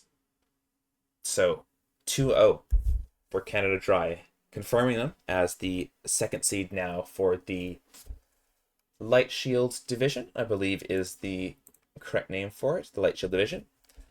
Meaning we have Gapplebees in the Seed 1, followed by Canada Dry in Seed 2. We have 5 Guys No Fries in Seed 3, and Seals Kids in Seed 4, and that's for the Light Shield Division. We'll be releasing these as well as the Crown Guard Division, because of those games being played at the same time. We'll see what happens in those ones. But oh man, what a game. And yeah, that's just the scaling there for him, honestly. Like, that Mundo was able to tank so much damage, and then pops ult and you are unable to kill him, and then Smolder just slowly stacking up, was put behind early in lane to that Lucian Nami, which is what you expect to happen, but fortunately wasn't able to capitalize on that Lucian Nami getting ahead. It is kind of hard, once you enter that mid to late game, especially in competitive play, to utilize this Lucian Nami. You have to look for picks off these mid lane, waves, but the Smolder, slow and steady won the race this time, as it's a 2-0 again to Canada Dry. Wow. All right, well, unfortunately, there is no prediction for this one. I assume that everyone here would have 1 point because everyone would have voted Canada Dry. I assume we'd have to see, but that's going to be this series. We will see who we want for the MVP interview. I'm not sure. It's just me on the cast today, so it might just be a little bit of a biased decision. But looking at both of those games, I do think that I might have to give it to the jungler here, to Kazook, because he played quite well in both of these games here. In game 1, remember, he was the Zehen, who was making plays early. And then in game number 2, it was the Jax, who had some good engages and was just... I mean, in the end, he did take down both those inhibitor towers, a little risky, going in 1v3. He does die for it, but I think that he was a strong driving force in this game. So I think the MVP will have to go over towards Kazook, which is the jungler for Canada Dry. So we'll see if we can get them in for an interview here.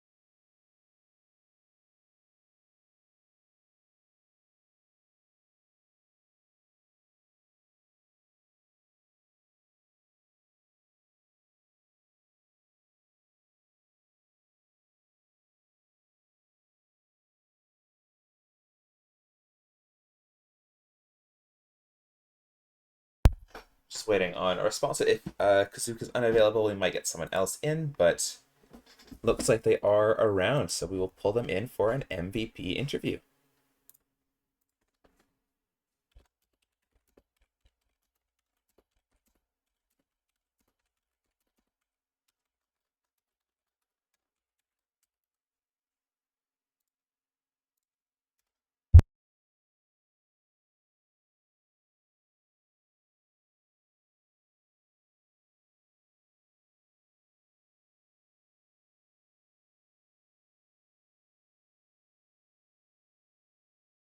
And welcome in, Kazook. How's it going? Yo, what's up, Plant? How you doing, my man? Good, good. That was a crazy series. Congratulations on the win. How do you feel? Um, yeah, no, I feel great. I think this was a pretty big stomp, even though it may not look like it just from like, in some perspectives of the game. But I think we out macroed them really hard, and in both games, I was able to generate like really good leads for my top laner, and then we were able to just like carry the late game, and we played really good macro these two games too. Yeah, makes sense. I mean, I think I was commenting on it that the way you were able to influence the map, especially on that Zehen with those early plays and that crazy ultimate play in the top end bot side, just keeping you alive on 1 health.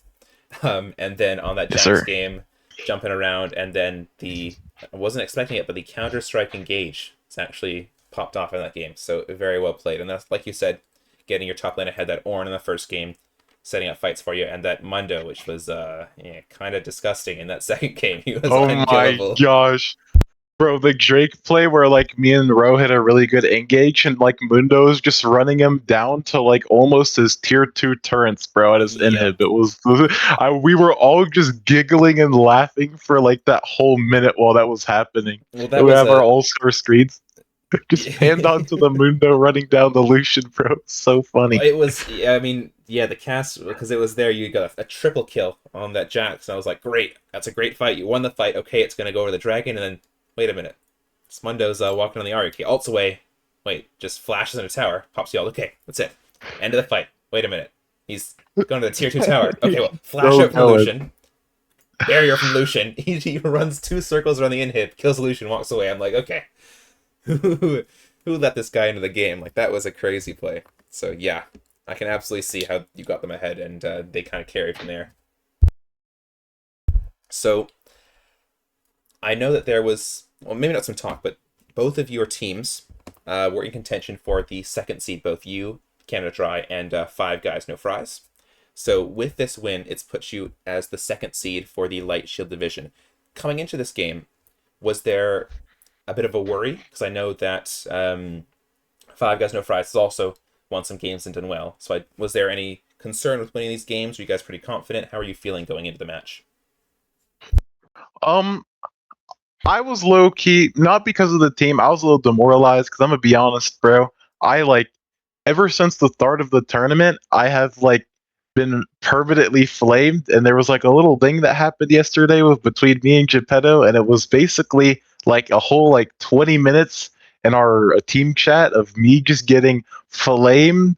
I was getting like flamed, called that I've gotten gapped every series. I was pissed gapped. I was the worst. So I was like coming today with a little bit low mental, but we did good the first game, and after that I was like, it was just a complete mental reset for me. And then the second game, I was just like, I was very confident, and that confidence really helped the series because it was able to like let me not only like pressure the map through good plays, but also through comms. I Yeah, think I had like, out of the series I played, this is the best comms I've ever had in nice. all of the series. I mean, yeah, that confidence plays a big deal, and also like just being comfortable. If you have a good game and you're feeling good, and you go into a second game and you're able to, think through what you want to do, calm properly, then yeah, that's you generate those leads, and it's you were not giga gapped today. You played quite well. So congratulations. You can now throw that in Geppetto's face and say, "Look at this match I carried." So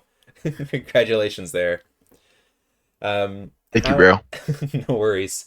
How do you guys feel going up into the upcoming finals? This is the last day of the regular season. So next week or the week after, we'll be starting our playoffs. How are you feeling going into that and potentially versing some of the teams in the other division, which you haven't versed in the regular season? Yeah, I'm ready for it. I don't really have any concerns. I think like we're all improving. I think our top laner is really, really good. Like Con Man's I think it's easily fair to say that he's just the best top laner in the tournament. He Ooh. plays basically every lane well. He's never really lost. GP is also like really, really strong here. I think the two biggest things is just going to be like between me and Blue Cheese. Like Blue Cheese and me's consistency is like a little bit off. I've found my problems with it and I'm starting to get better at it. I'm still pretty inconsistent sometimes, especially when it like comes to mental. Um but I think if we can get like the variability with what happens down bot lane under control, and then the the most random like misplays ever in the jungle, that like especially a great example is like a mispositioning during the Graves game that I died and they just basically ended the game off the play. Oh, yep. I So if did I can get rid catch. of stuff like that, yeah, if we can get rid of that stuff, I think we can easily win this whole thing. Yeah, absolutely. I mean, you guys did take a game off of Gapplebees for the current top seed in Light Shield, so I expect to see a very, very fun rematch if both of you guys go far in the playoffs. And I think, yeah, I completely agree with what you said. I think once, if a team has strong laners, it's just about eliminating that sort of variability and trying to make sure that they are consistently doing well. So I think, yeah, leveling up the bot lane, leveling up the jungle, and yeah, making sure those mentals are staying strong, especially in long series. And I think you guys have got it in the bag. So good luck for that. Is there any final comments or anything you want to say to either the other team, your team, or anyone watching in Twitch chat? Um, oh, I just want to say GG. I enjoy playing League of Legends, and it's fun playing with 5 other people, or first 9 other people. But Nice. yeah, I had a great time. Good luck to all of you guys. I wish everybody the best. Oh, very, very humble. We love to see it. We love to see the positivity, which is the cornerstone of the LEPL is positivity, as everyone knows. uh, yeah, great. What about that Amumu Sejuani pick? Don't forget about that one. That's yeah. Anyways, maybe another tournament. We'll pull it out the next tournament. But yeah, I mean, again, congratulations, great game from you and Canada Dry. Some excellent macro play, and then was able to clean it out with those scaling comps, which yeah were very, very strong, especially in that later game. So congratulations, and thank you so much for this MVP interview. Yeah, thank you, man. I appreciate you, bro. No worries. Take care and enjoy the rest of your day. Yeah, you too. All right. Well, thank you so much to Kazook for joining in for the interview. Thank you so much for everyone in Twitch chat for hanging around and watching the series. Apologies again for some of those technical difficulties, as we did get into a little bit of the weeds there with those audio issues, as well as me cutting off the draft for game number 2. Hopefully my commentary was enough for you guys to get through that. But that has been the LEPL Day 4 and the last day of the regular season. So thank you so much for watching all of the featured matchups. We will get back to you as soon as we can with the schedule and the information going into the playoffs, which will either be next week or the following week. And we'll get those brackets out to you as soon as we can so everyone knows who they're playing and what matchups to look for, although they all will be pretty interesting. I believe that Eli is doing a community cast today. We'll see if they are still online. Maybe we can raid over to them. If not, they will also be around during those playoffs because we do have a couple of overlapping games, especially in these early stages when multiple teams are playing. In any case, thank you so much for tuning in to the LEPL. Thank you again for sticking around for the regular season, and I hope to see everyone here for the finals playoffs next or the following week. Thank you so much, and take care. Great day.